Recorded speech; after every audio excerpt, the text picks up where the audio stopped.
2024-এর যেই সময়টাতে আমরা দাঁড়িয়ে কথা বলছি, আজকের পৃথিবীতে দুর্বলদের পক্ষে কথা বলাটা ফ্যাশনে পরিণত হয়েছে। আপনারা জানেন, দুর্বল মানুষদেরকে নিয়ে কেউ কাজ করলে সমাজে তাকে হিরো মনে করা হয়। আজকের সমাজে দুর্বলদের নিয়ে কাজ করলে তাদেরকে নিয়ে মানুষ অনেক গর্ব করে। এটা গর্বের একটা ব্যাপার যে কেউ দুর্বলদেরকে নিয়ে কাজ করছে। আমরা সুন্নাহ ফাউন্ডেশন থেকে অসহায় দুস্থদের জন্য কাজ করছি। আপনারা অনেকে আমাদেরকে সেজন্য মোবারকবাদ জানাচ্ছেন, শুভেচ্ছা জানাচ্ছেন, আমাদেরকে প্রেরণা দিচ্ছেন। ধন্যবাদ আপনাদের প্রতি। কিন্তু আমি যেটি বলতে চাচ্ছি যে আজ থেকে ঠিক ১৫০০ বছর আগের পৃথিবীতে যদি আমরা ফিরে যাই, তাহলে আমরা লক্ষ্য করলে দেখতে পাবো সেই পৃথিবীতে দুর্বলদের পক্ষে কথা বলাটা ফ্যাশন তো দূরের কথা, সবচেয়ে বড় চ্যালেঞ্জের বিষয় ছিল।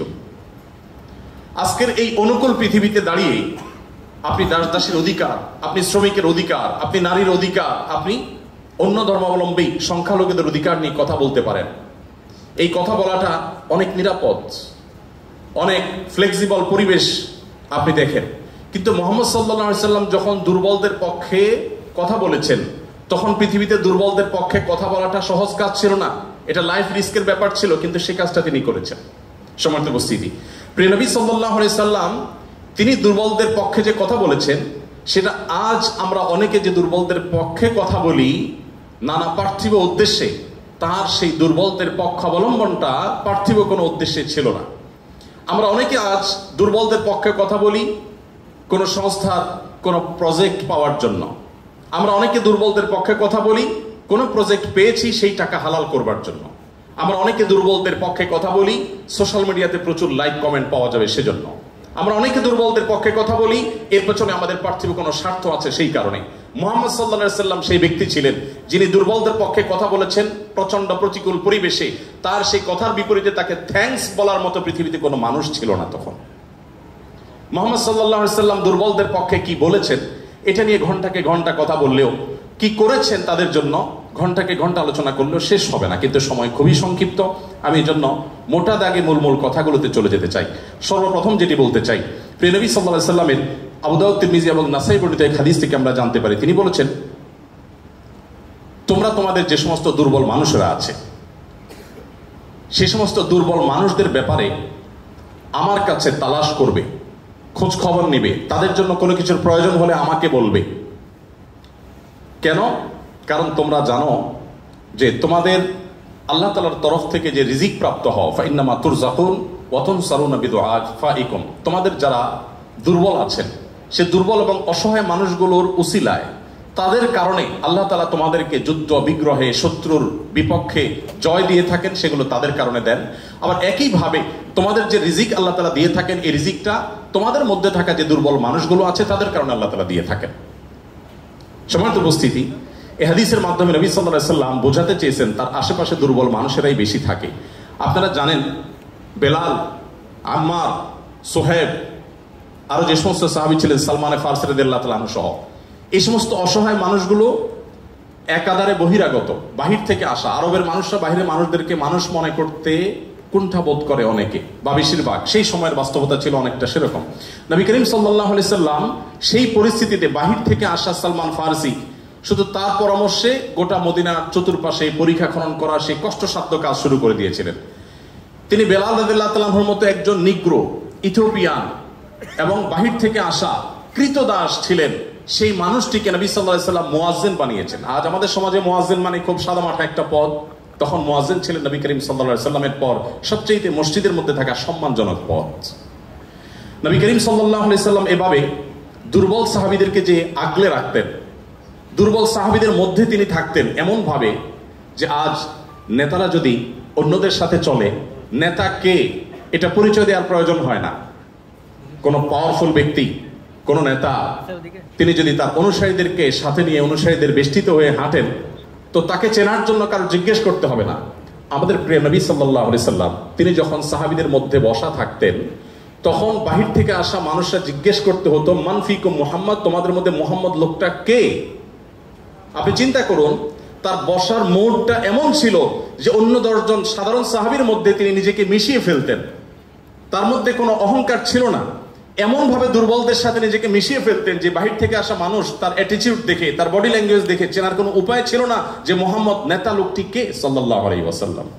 সম্মানিত উপস্থিতি, ঠিক একইভাবে আমরা জানি নবী করিম সাল্লাল্লাহু আলাইহি সাল্লাম কারা জান্নাতবাসী, জান্নাতি লোকদের মার্কা কি, সেটা বলতে গিয়ে বলেছেন যে আল্লাহ আখবিরুকুম বিআহলিল জান্নাহ, তোমাদেরকে কি আমি বলে দিব না যে তোমাদের মধ্যে বিচরণকারী মানুষদের মধ্যে কারা কারা জান্নাতি, জান্নাতি হিসাবে তোমরা কাদেরকে সুধারণা করতে পারো, তাদের আলামত কি, যে আলামত দেখে তুমি অনুমান করবে, আন্দাজ করবে লোকটা জান্নাতি।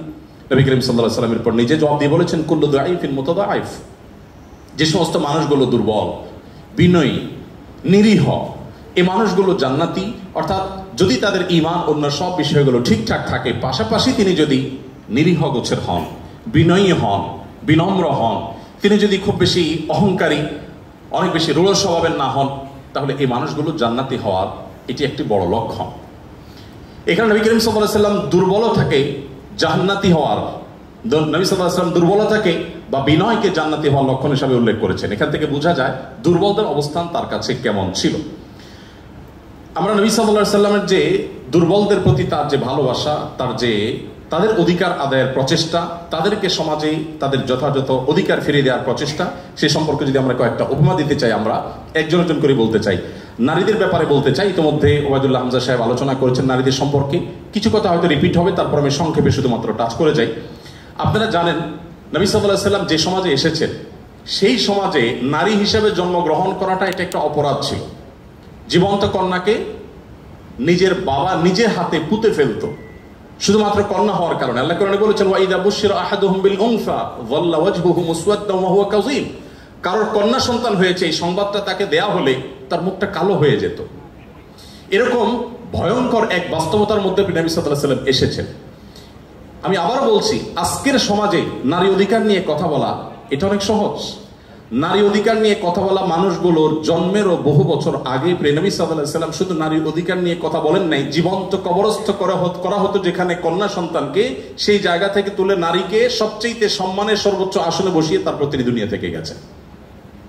নবী সাল্লাল্লাহু আলাইহি সাল্লাম নারীদের জন্য কি করেছেন? কোরআনে আল্লাহ তাআলা বলেছেন ওয়াশিরুহুন্না বিল মারুফ, হে পুরুষেরা তোমরা তোমাদের স্ত্রীদের সাথে যথাযথভাবে সুন্দরতম উপায়ে তাদের সাথে বসবাস করো, তোমাদের জীবন অতিবাহিত করো, সংসার করো ভালোভাবে, খারাপভাবে তাদের সাথে তোমরা সংসার করবে না, সতর্ক করেছেন। কোরআনে কারিমে একটি সূরা আছে, আপনারা জানেন, সূরার নাম হলো সূরাতুন নিসা, অর্থাৎ নারীগণের সূরা। কোরআনে কিন্তু পুরুষগণের সূরা নামে কোনো সূরা নেই, সূরাতুর রিজাল নামে কোনো সূরা নেই, কিন্তু সূরাতুন নিসা নামে সূরা আছে, এবং সেটা ছোটখাটো 2-4-5 আয়াতের সূরা না, কোরআনের সবচেয়ে বড় সূরাগুলোর একটি। এবং কোরআনে শুধুমাত্র নারীদের বিধিবিধান বর্ণনা করবার জন্য সূরা তাহরিম, সূরা তালাক, অনেকগুলো সূরা আল্লাহ তাআলা নাজিল করেছেন স্পেশাল নারীদের বিধিবিধান বর্ণনা করবার জন্য। পুরুষদের জন্য আলাদা কোনো স্পেশাল বিধিবিধান, তাদের অধিকার, তাদের করণীয়, তাদের বিষয়গুলোকে আলোকপাত করবার জন্য কোনো আলাদা স্পেশাল কোনো সূরা নেই। আপনারা জানেন কোরআনে আল্লাহ রাব্বুল আলামিন নারীদের সম্পর্কে যত আলোচনা করেছেন, শুধু সেগুলোই ঘন্টায় ঘন্টা আলোচনা করলে শেষ করা যাবে না। প্রিয় নবী সাল্লাল্লাহু আলাইহি সাল্লাম তার, আপনারা জানেন, একাধিক স্ত্রী ছিলেন। একাধিক স্ত্রী থাকলে দাম্পত্য জীবনে টুকটাক মনোমালিন্য হয়, তার ক্ষেত্রেও হয়েছে। তিনি কখনো কোন নারীর গায়ে আঘাত করেননি, কোন নারীকে কখনো প্রহার করেননি, তার জীবনে একটি বারের জন্য সেই ঘটনা ঘটেনি। আপনারা অনেকে হয়তো শুনে থাকবেন, উহুদের যুদ্ধে প্রিয় নবী সাল্লাল্লাহু আলাইহি সাল্লামের তরবারি একজন সাহাবীকে দেয়া হয়েছে। তিনি দূর থেকে লক্ষ্য করলেন একজন নারী খুব বিভৎস একটি দৃশ্যের অবতারণা করেছেন, তার নাম ছিল হিন্দা, আপনারা জানেন।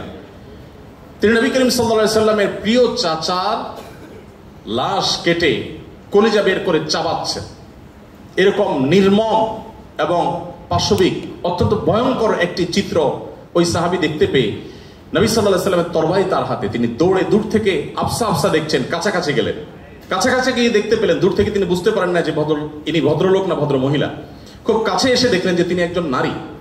তিনি তখন বলেছেন পরবর্তীতে যে আমি তরবারিটা তুলেছিলাম যে তার শিরকে আমি তার ধড় থেকে, দেহ থেকে আলাদা করে দিব, কিন্তু তৎক্ষণাৎ আমার মনে হলো এই তরবারিটা তো সেই মানুষটার, যে মানুষ কোনোদিন কোনো নারীর গায়ে আঘাত করেন নাই।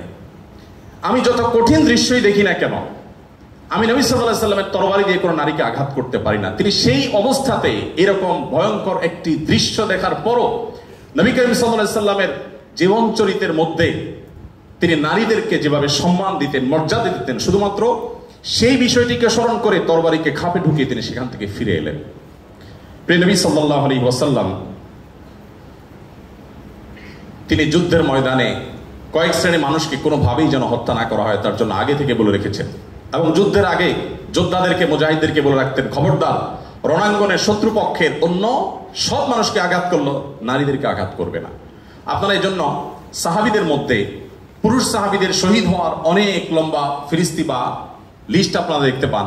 মহিলা সাহাবিদের লিস্ট খুব বেশি একটা দেখা যায় না, যদিও পুরুষদের আল্লাহর জন্য জীবন উৎসর্গ করার এই পথের সর্বপ্রথম পথ নির্দেশ করেছেন যিনি, অবাক করা বিষয় হলো তিনি একজন নারী, সুমাইয়া রাদিয়াল্লাহু তাআলা আনহা। প্রিয় ভাইয়েরা আমার, নবী করিম সাল্লাল্লাহু আলাইহি সাল্লাম তার জীবনের একেবারে শেষের দিকের বক্তব্যগুলোর, ভাষণগুলোর একটি ছিল ইস্তাউসু বিন নিসাই খায়রা, তোমরা নারীদের ব্যাপারে আমার কাছ থেকে ভালো ওসিয়ত গ্রহণ করো। অর্থাৎ আমি তোমাদেরকে ওসিয়ত করছি, আমি জীবনের শেষ মুহূর্তে, অন্তিম মুহূর্তে তোমাদেরকে উপদেশ দিচ্ছি, নারীদের বেলায়, মহিলাদের ব্যাপারে তোমরা ভালো আচরণ করবে, এটি আমার কাছ থেকে শুনে রাখো। নবী করিম সাল্লাল্লাহু আলাইহি ওয়াসাল্লাম তিনি তিনটি জিনিসকে খুব বেশি ভালোবাসতেন, তিনটি জিনিস তার কাছে খুব বেশি প্রিয় ছিল। আপনারা অনেকে হাদিসটি জানেন। তার একটি ছিল সুগন্ধি, তিনি পারফিউম, আতর খুব পছন্দ করতেন। আরেকটি ছিল সালাত, নামাজ, এটি তার চক্ষু শীতলতার কারণ ছিল, তার অনেক ভালো লাগতো নামাজ আদায় করতে। আরেকটি ছিল নারী। এখানে নারী প্রিয়র অর্থ হলো বাবা এবং মায়ের মধ্যে নবী সাল্লাল্লাহু আলাইহি ওয়াসাল্লাম বাবার চাইতে মাকে বেশি প্রায়োরিটি দিতেন। সন্তানের মধ্যে ছেলে এবং মেয়ের মধ্যে মেয়েকে বেশি ভালোবাসতেন, এত বেশি ভালোবাসতেন যে প্রিয় নবী সাল্লাল্লাহু আলাইহি ওয়াসাল্লামকে আল্লাহ তাআলা ছেলে সন্তান দিয়েছেন, তাদের সবাইকে শৈশবে মৃত্যু দিয়েছেন, তার একমাত্র চারটি কন্যা সন্তানকে বাঁচিয়ে রেখেছেন। দিন শেষে তিনি কন্যাদের বাবা হয়ে বেঁচে ছিলেন, ছেলেদের বাবা হয়ে বেঁচে ছিলেন না। ঠিক একইভাবে প্রিয় নবী সাল্লাল্লাহু আলাইহি ওয়াসাল্লামের আরেকটা হাদিস সহিহ মুসলিমে বর্ণিত হয়েছে, আমরা জানি নবী সাল্লাল্লাহু আলাইহি ওয়াসাল্লাম বলেছেন, কেউ যদি তার দুটি কন্যা সন্তানকে প্রাপ্তবয়স্ক হওয়া পর্যন্ত সুন্দর আচরণ করে, যথাযথভাবে লালন পালন করে, কোনো প্রকার বৈষম্য না করে, অবিচার না করে, তাদের প্রতি সদাচরণ করে, তো কিয়ামতের ময়দানে নবী সাল্লাল্লাহু আলাইহি ওয়াসাল্লাম বলেছেন সেই লোক শুধু জান্নাতে যাবে না, কিয়ামতের দিন আল্লাহ নবী সাল্লাল্লাহু আলাইহি ওয়াসাল্লাম বলেছেন আনা ওয়া হুয়া কাহাতাইন, সে এই দুটি আঙ্গুল যেরকম পাশাপাশি অবস্থান করছে জান্নাতে আমার ঠিক কাছাকাছি এইভাবে অবস্থান করবে, দুটি কন্যা সন্তানকে যথাযথভাবে পালন করবার কারণে। আমি জানি না আপনারা নিশ্চয় অনেকে অনেক হাদিস পড়ে থাকবেন, আপনারা এমন কোন হাদিস পেয়েছেন কিনা যে 1 ডজন ছেলে সন্তান লালন পালন করলে এইরকম কোন ফজিলত এর কথা কোথাও বলা হয়েছে? আপনারা দেখেছেন এরকম কোন হাদিস? আমি অন্তত পাইনি যে 1 ডজন ছেলে লালন পালন করেছে কোনো মা বাবা, তার বিনিময়ে তাদেরকে নবী সাল্লাল্লাহু আলাইহি ওয়াসাল্লাম বলেছে যে 12টা যেহেতু করেছে, 2টা মেয়ের বিপরীতে 12টা ছেলে করেছে, একটা পুরস্কার হোক না, এরকম কোন পুরস্কারের কথা আমার জানা নেই। এরপরে যখন এক শ্রেণী মানুষ বলে যে ইসলাম নারীদেরকে ঠকিয়েছে, তখন তাদের ব্যাপারে কি বলা যায় সেটা আপনারা ঠিক করবেন। সম্মানিত উপস্থিতি, নবী করিম সাল্লাল্লাহু আলাইহি ওয়াসাল্লাম বলেছেন, কোনো বাবা, কোনো অভিভাবক, কোনো প্যারেন্টস, কোনো মা যদি কোনো কন্যার কারণে কন্যা দায়গ্রস্ত হয়ে পড়েন, সমাজের মানুষের কুসংস্কারের কারণে যদি তার মুখটা ছোট হয়ে যায়, কোনো কারণে তিনি যদি কোণঠা সময় পরিস্থিতির মধ্যে পড়ে যান, এরপরও তিনি যদি সেই মেয়েদেরকে লালন পালন করার ক্ষেত্রে কোনো কার্পণ্য না করেন, সমাজের বিরুদ্ধে দাঁড়িয়ে বুক টান টান করে যদি তার কন্যাদেরকে তিনি ভালোবাসা দেন, সদাচরণ করেন, তাদের অধিকার যথাযথভাবে দিয়ে দেন,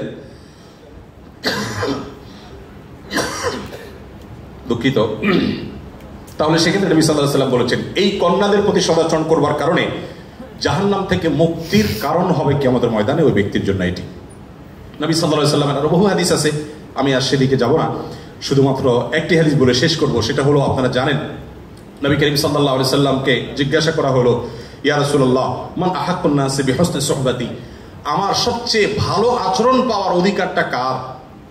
নবীজি সাল্লাল্লাহু আলাইহি ওয়াসাল্লাম বলেছেন উম্মাক, তুমি সবচেয়ে ভালো আচরণ করবে তোমার মায়ের। এরপর জিজ্ঞাসা করা হলো, হে আল্লাহর রাসূল তারপর? আপনারা জানেন হাদিসটি খুবই প্রসিদ্ধ হাদিস, তিনি বলেছেন তারপর তোমার মায়ের। জিজ্ঞাসা করা হলো তারপর, এরপরে বললেন তারপরও তোমার মায়ের। এরপর সাহাবী যখন জিজ্ঞাসা করেন ইয়া রাসূলুল্লাহ তারপর, এরপর বললেন তোমার বাবা। আপনারা অনেকে শুনেছেন ডক্টর জাকির নায়েক, তিনি এই হাদিস প্রসঙ্গে বলেছেন আল্লাহ নবী সাল্লাল্লাহু আলাইহি ওয়াসাল্লাম গোল্ড মেডেলটাও দিলেন মাকে, তারপর সিলভার মেডেলটাও দিলেন মাকে, ব্রোঞ্জটাও দিলেন মাকে, বাবাকে দিলেন একটা সান্ত্বনা পুরস্কার। এরপরে যদি কেউ বলে যে ইসলাম নারীদেরকে ঠকিয়েছে, যে যুক্তিতে বলে সেটা আপনারাও জানেন, আমিও জানি। বলা হয় বাবার সম্পদে ছেলে যদি 2 টাকা পায়, মেয়ে 1 টাকা পায়, এখানে মেয়ের প্রতি অবিচার করা হয়েছে। আপনারা জানেন এর মতো হাস্যকর একটা দাবি আরেকটি হতে পারে না। কারণ ছেলে বেচারা, এতক্ষণ শুধু মেয়েদের কথা বলছি, আসলে একটু ছেলেদেরকে আমরা দুর্বল হিসেবে দেখি। ছেলে বেচারা প্রাপ্তবয়স্ক হওয়ার পর বাবা মা তার ভরণ পোষণ দিতে বাধ্য নন। যদি বাবা মা বলেন যে তুমি প্রাপ্তবয়স্ক হয়ে গেছো, তোমার চাল ডাল তুমি জোগাড় করো, বাবা মা সেটা বলতে পারেন, সে রাইট তাদের আছে। বিয়ে এখনো বেচারা করে নাই, মাত্র প্রাপ্তবয়স্ক হয়েছে। এরপর প্রাপ্তবয়স্ক হওয়ার পর যখন বিয়ে শাদী চিন্তা করে, বাপ মা এটা বলতেই পারেন যে বাবা তোমার বিয়ে শাদীর টাকা তুমি জোগাড় করো, আমি তোমার বইয়ের গহনা কিনে দিব, মোহর জোগাড় করব, তোমার খরচ খরচা দিব। এটা বাবা মা করতে বাধ্য নন শরীয়তের দৃষ্টিকোণ থেকে, ছেলেটা ছেলেকেই জোগাড় করতে হবে। আপনাদের অনেকগুলো প্রশ্ন আমার কাছে আসছে, এর মধ্যে সবচেয়ে কমন যে প্রশ্ন বারবার এসেছে সেটা হলো যুবকদের প্রশ্ন, বাবা মা বিয়ে দিতে চায় না, আমরা কি করব?